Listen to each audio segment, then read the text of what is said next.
Perlu diketahui bahwasanya rumah Nabi SAW itu, bukan di masjid awalnya ya, di luar masjid,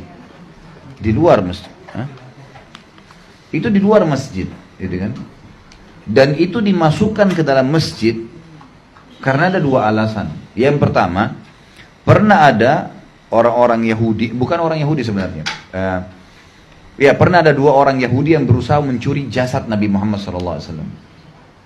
Dan itu di pertengahan abad Hijriyah, gitu kan? Dua kali itu pernah terjadi. Yang pertama, dua orang Yahudi pura-pura masuk Islam sampai dahinya hitam dan menjadi orang terbaik masyarakat Madinah, gitu kan? Dalam sejarah kita disebutkan. Sampai kalau ditanya orang Madinah siapa orang yang paling alim, ditunjuk dua orang itu. Pendatang, orang pikir Muslim, memelihara jenggotnya, dahinya hitam, selalu di saf pertama, suka bantu orang susah, luar biasa. Amal ibadahnya semua mereka lakukan. Dan ini pelajaran Bapak Ibu sekalian. Orang Yahudi sekarang yang paling banyak mengacaukan dunia. Umat Islam ini mengacaukan dia. Jangan sampai tertipu dengan hal-hal yang sudah banyak terjadi.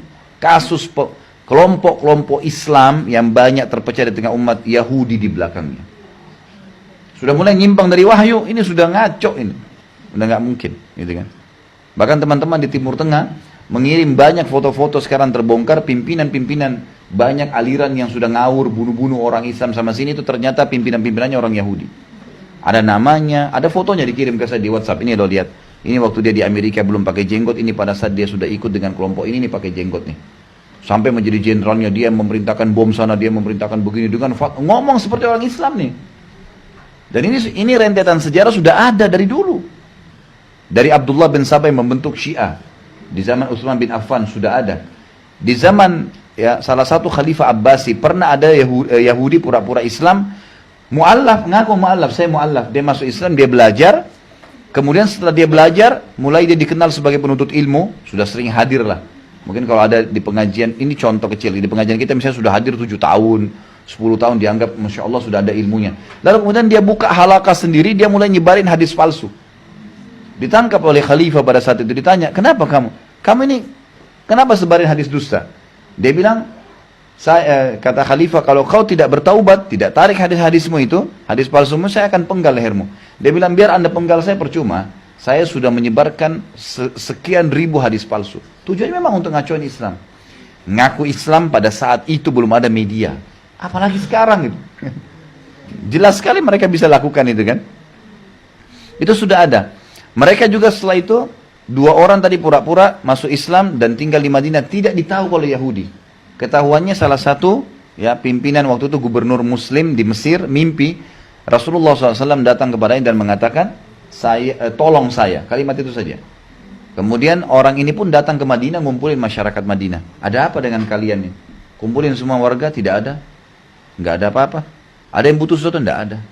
Masih ada nggak orang yang tidak ikut kumpul sini? Masih ada. Dua orang yang terbaik dari masyarakat kami, itu orang Yahudi tadi. Lalu si gubernur ini mengatakan, saya ingin ketemu. Ketemulah dia. Datang ke rumahnya. Dari awal pertemuan sampai terakhir ngobrol, tidak ada yang salah. Rumahnya juga sederhana, biasa saja. Dia bilang, kata gubernur ini, pada saya mau keluar dari rumahnya, saya temukan ada satu permadani tua di lantai. Sudah tua, orang biasa lapisin permadani lantainya biasa.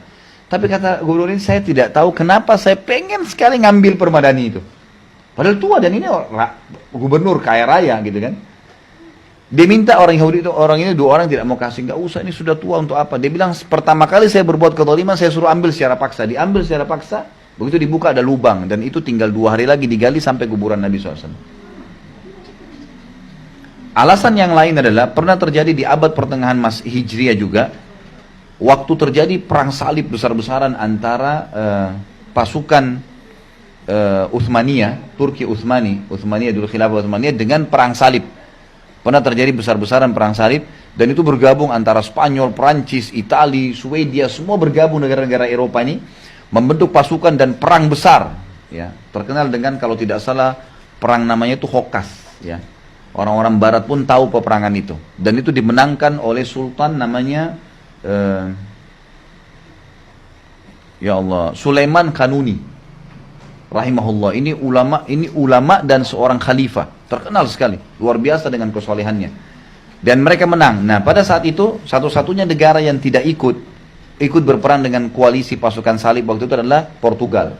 Dan Portugal waktu itu termasuk negara yang ada perselisihan dengan Spanyol, maka dia tidak mau ikut-ikutan. Tapi dia kerjasama dengan negeri Safawi. Safawiyah ini negeri Syiah, ya, yang sudah lama dibentuk ini orang-orang Yahudi, negeri Syiah ini. Dan mereka mau masuk ke Madinah untuk membongkar kuburan Nabi SAW. Dan berhasil diberhentikan oleh Sulaiman Kanuni. Diperangi tuh. Pertama oleh ayahnya namanya Salim I. Sultan Salim I tuh memerangi sampai hancur akhirnya. Itu kan sampai dikalahkan negara Safawiyah. Tadinya mereka mau menggali tuh. Nah, karena kejadian-kejadian seperti ini, maka untuk amannya kuburan Nabi SAW, rumah Nabi SAW, bukan kuburannya sebenarnya, rumahnya dimasukkan ke dalam masjid. Gitu kan. Jadi bukan karena sengaja untuk itu sehingga akhirnya disembah, diibadai, bukan itu. Itu alasan pertama. Alasan kedua memang karena perluasan masjid. Nggak ada tempat di situ kan. Kecuali kalau memang tidak dilebarkan ke arah kiri kanannya. Gitu. Perluasannya. Jadi maksudnya di sini adalah kalau dari awal masjid itu sudah ada, dimasukkan kuburannya lain. Seperti itu memahaminya.